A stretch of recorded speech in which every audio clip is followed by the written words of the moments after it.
फिरोजाबाद की सिरसागंज सीट एकमात्र सीट ऐसी है जिस पे ना तो योगी का जादू चलता और ना ही मोदी का जादू चलता। आपको बता दें 2022 में एमएलए के जब चुनाव हुए तो हरिओम यादव को मात दी और समाजवादी पार्टी के विधायक सर्वेश यादव यहाँ से जीते।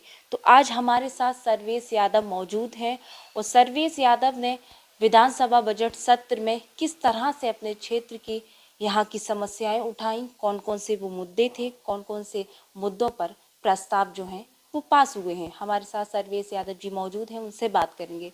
सर्वेश जी, सबसे पहले तो बहुत बहुत स्वागत है। 1 साल आपका लगभग हो चुका है, 4 दिन कम है। कैसा रहा ये 1 साल? बहुत बहुत धन्यवाद पहले तो आपको। जी बहुत अच्छा रहा और विकास के कार्य भी हुए, जनता से रूबरू काफ़ी होने का मौका मिला, जनता का प्यार मिला। जी, कौन कौन से वो मुद्दे थे जो आपने विधानसभा सत्र के दौरान उठाए? कौन कौन से मुद्दे जो हैं वो पास हो गए? अब पास तो अब मालूम पड़ा किन किन मुद्दों पर अमल होगा। कृषि बजट पे हमें बोलने का मौका मिला था, तो हमने कृषि बजट पर अपनी खेती से संबंधित, किसानों से संबंधित, नौजवानों से संबंधित कई मुद्दे उठाए थे। जैसे उसमें प्रमुखतः खाद की जो समस्या रहती है वो मुद्दा था। कोऑपरेटिव सोसाइटियों पर खाद नहीं मिल पाती किसान को, बीज का मुद्दा था और गोवंश का मुद्दा था। और हमारे उधर जमुना जी के किनारे बेहड़ी क्षेत्र है, उसकी लेवलिंग का मुद्दा था, उसमें नलकूपों की व्यवस्था का मुद्दा था। इस तरह के मूलभूत सुविधाओं के किसान के हमने कई मुद्दे उठाए। नौजवान बेरोजगारों के कई मुद्दे उठाए और आश्वासन भी दिया सरकार ने।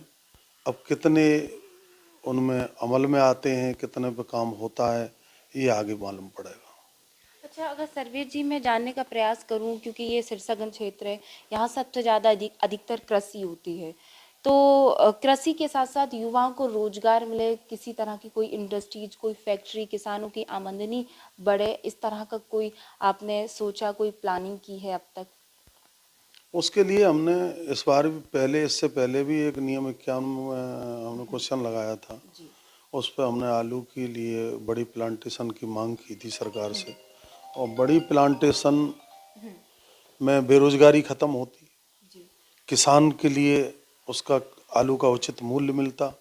तो इसके लिए हम लोग प्लानिंग कर रहे हैं और प्लानिंग आगे भी करेंगे।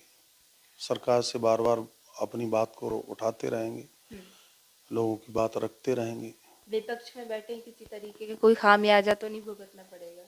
अब उसको भी देखा जाएगा। वो तो ऐसा है कि विपक्ष में हैं तो विपक्ष में जो मिलेगा उसे झेला जाएगा, उसे किया जाएगा। अभी तक तो ऐसी कोई समस्या महसूस नहीं हो रही।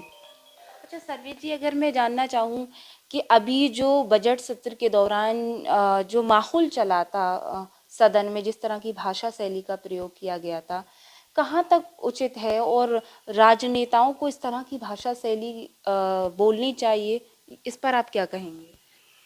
अब ये जो भाषा शैली है उसका जवाब तो जनता ही दे पाती है अच्छी तरह से। 24 में उन्हें जिस चीज़ का जवाब मिलेगा, और भाषा पे संयम रखना नेता का काम है। भाषा पे संयम रखना चाहिए, और सदन में हमारे दायित्व भाषा बोलना तो उचित नहीं है। वो अब जनता 24 में फैसला करेगी, उसके लिए 24 में फैसला करेगी।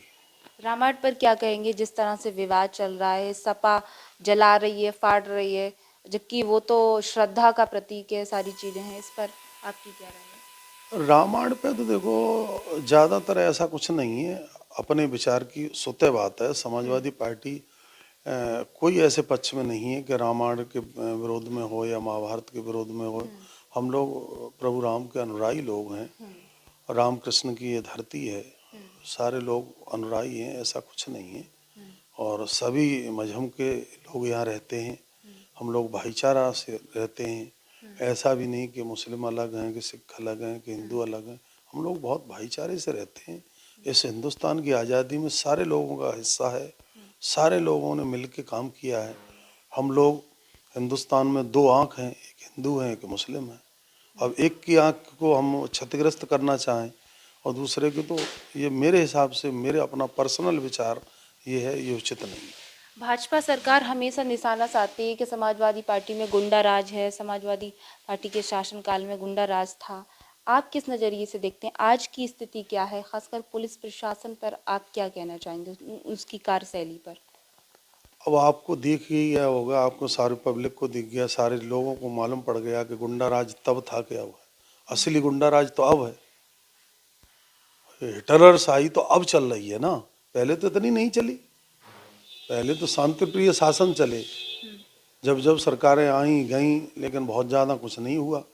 अब इतना बड़ा प्रदेश है, किसी के लिए कोई घात लगाए बैठा है दुश्मन, तो वो तो उसका मर्डर कर सकता है प्रशासन, चाहे ये हो चाहे आगे वाला हो चाहे और आने वाले हों। लेकिन जो अराजक तत्व थे वो हमारी गवर्नमेंट में बहुत डाउन थे। अब जो है हिटलरशाही पूरी तरह से हो रही है, पहले नहीं थी। पहले नहीं थी। अच्छा, अगर विधायक जी मैं जानना चाहूँ कि आपने किस तरह से प्रयास किए कि आप क्षेत्र की जनता को जो पहले नहीं मिल सका अब दिलाएं, किस तरह से प्रयास किए? हमारा पूरा प्रयास ये है कि जो कमी है, जो जो पहले त्रुटि रही हैं क्षेत्र में, उनको हम भर संभव पूरा प्रयास करेंगे उस और वो सुविधाएं दिलवाएंगे, चाहे वो हम क्वेश्चन के माध्यम से उठाएं चाहे सदन में उठाएं। और सरकारें तो आती जाती हैं, ऐसा बहुत फर्क नहीं होना चाहिए। विकास के मुद्दे हैं, किसी पर्सनल चीज़ को हम अपनी को नहीं मांग रहे, भाई पब्लिक की चीज़ मांग रहे हैं। और हमें आशा ही नहीं, उम्मीद है कि जो हम लोग रख रहे हैं बात, उसमें कई हद तक 90% काम हो रहे हैं। अभी हमने रिपेयरिंग की कई रोड मांगी, तो बड़ी तादाद में हमें सिरसागंज में रोड मिली और प्रेजेंट में काम चलता दिखाई दे रहा है। करीब 40 रोडों पे हमारे यहाँ काम चल रहा है। तो ये ऐसी कोई भेदभाव की बात नहीं है, विकास के कार्य तो हो रहे हैं और आगे भी होंगे, और हम लोगों का पूरा प्रयास है। एक सवाल मेरा, जो विधानसभा में देखा गया था, विधानसभा सत्र के दौरान अतीक अहमद वाले जो मामला था उस पर जिस तरह से घेरा गया है सरकार को, तो उस पर आप क्या सोचते हैं, आप किस नज़रिए से देखते हैं? सरकार की जो हिटलरशाही है, इसके लिए हम लोग घेर रहे हैं। किसी के पक्षधर या अन्याय के खिलाफ हम लोग नहीं हैं। किसी के साथ कोई उत्पीड़न जो हो रहा है, अन्याय हो रहा है, उसके खिलाफ हैं हम लोग।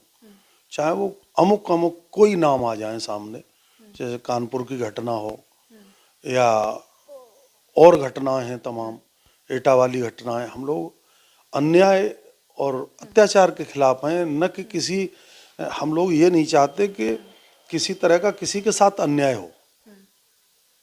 हम लोग न्याय चाहते हैं और सरकार से भी हम लोग यही मांग करते हैं कि लोगों को न्याय मिले।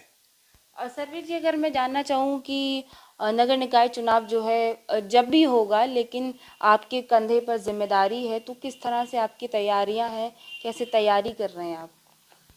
हमारी पार्टी की पूरी तरह से पूरे जनपद फिरोजाबाद में तैयारी है और चुनाव आने पे हम लोग पूरी ताकत के साथ चुनाव लड़ेंगे और चुनाव में सफलता मिलेगी हम लोगों को। सरकार ने चुनाव बढ़ाने का लक्ष्य ही इसीलिए था कि चुनाव समाजवादी पार्टी के फेवर में था, तो उनने इस चुनाव को टाल दिया और राशन वगैरह ये तरह तरह के प्रलोभन दोबारा से चालू कर दिए। लेकिन फिर भी पब्लिक अब समझ चुकी है, अब जो है बहकावे में नहीं आनी। आने वाले 4 साल किस तरह से, किस उमंग के साथ, किस जोश के साथ बिताएंगे, क्षेत्र की जनता के लिए क्या कहना चाहेंगे, होली की किस तरह से शुभकामनाएं देंगे? आने वाले 4 साल क्या जीवन ही पब्लिक के साथ बिताएंगे, बहुत अच्छी तरह से बिताएंगे। पूरी समस्या सुनेंगे, उसका निदान करेंगे और होली के लिए हम क्षेत्रवासी और अपने जनपद वासियों को यही शुभकामना देना चाहेंगे कि नए रंगों के साथ, नए जोश के साथ, नई उमंग के साथ, भाईचारा सद्भावना के साथ त्यौहार को मनाएं और अपने परिवार के साथ खुशियां मनाएं। यही हमारी सबके लिए शुभकामना। बिल्कुल, बहुत बहुत शुक्रिया। तो ये थे सिरसागंज विधायक सर्वेश यादव जी, जिन्होंने हमसे ख़ास बातचीत की। और सर्वेश यादव जी का कहना है कि इस होली पे हमेशा रंगों के साथ ये होली मनाई जाती हो, तो जीवन में भी रंग भरें और क्षेत्र की समस्याएं, जो मुद्दे हैं, वो हमेशा उठाते रहेंगे और उन मुद्दों पर प्रयास यही रहेगा भरकस काम किया जाए। तो देखते रहें RK TV। नमस्कार।